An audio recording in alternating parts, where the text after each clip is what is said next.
Hello అందరికీ. నా పేరు నీలిమ. ఇది నా ఫస్ట్ వ్లాగ్. నా ఫస్ట్ వ్లాగ్ నేను వరలక్ష్మీదేవి వ్రతంతో ప్రారంభించబోతున్నాను. మరి నా వరలక్ష్మీదేవి వ్రతం ఎలా చేసుకున్నానో చూసేద్దామా? ఇది నా మూడవ వరలక్ష్మీదేవి వ్రతం పెళ్ళైన తర్వాత. అండ్ నేను నైట్ అంతా తల్లిని రెడీ చేయడంలో కష్టపడితే మా అత్తయ్య నాకు ఈ అన్ని ప్రసాదాలు చేసి హెల్ప్ చేశారనమాట. అండ్ నేను ముందు రోజే ఇవన్నీ రెడీ చేసి పెట్టుకున్నాను. తల్లిని రెడీ చేయడం కానీ, బ్యాక్‌డ్రాప్ డెకరేషన్ గానీ ఇవన్నీనా. మా అత్తయ్య మాత్రం తల్లికి కావాల్సిన 5 నైవేద్యాలు చేసి పెట్టారు.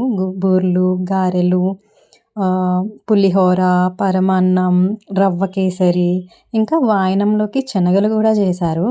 నేను ఇక్కడికి హైదరాబాద్ రావడం కొత్త. నాకిక్కడ అంతగా ఎవరు తెలియరు. సో, ఒక ఐదుగురికి వాయనం ఇద్దామని అనుకున్నాను. సో, ఒక 5 వాయనాలు రెడీ చేసుకొని, నాకు తెలిసిన వాళ్ళ వరకు వాయనం ఇవ్వాలనుకున్నాను. సో, ఇక్కడ నేను నాకు తెలిసిన ఒక ఐదుగురికి పిలిచాను. వాళ్ళు అందరూ వచ్చి నా దగ్గర వాయనం కూడా తీసుకున్నారు. ఇంకా పరిచయాలు బాగా పెరిగాయి ఇక్కడ. సో, వాయనంకొచ్చినోళ్ళందరికీ థాంక్స్ అండి. నేనెవరో తెలియకపోయినా నేను పిలవగానే వచ్చారు. ఇది నా ఫస్ట్ టైం ఇక్కడ ఈ ఇంట్లో చేసుకోవడం. ముందు మేము గుంటూరులో ఉండేవాళ్ళం. అక్కడ చేసుకునేదాన్ని. హైదరాబాద్ వచ్చాక ఇదే నా ఫస్ట్ టైం. సో, ఎట్లా చేసుకున్నానో మీరే చెప్పండి. Please do like, share and subscribe.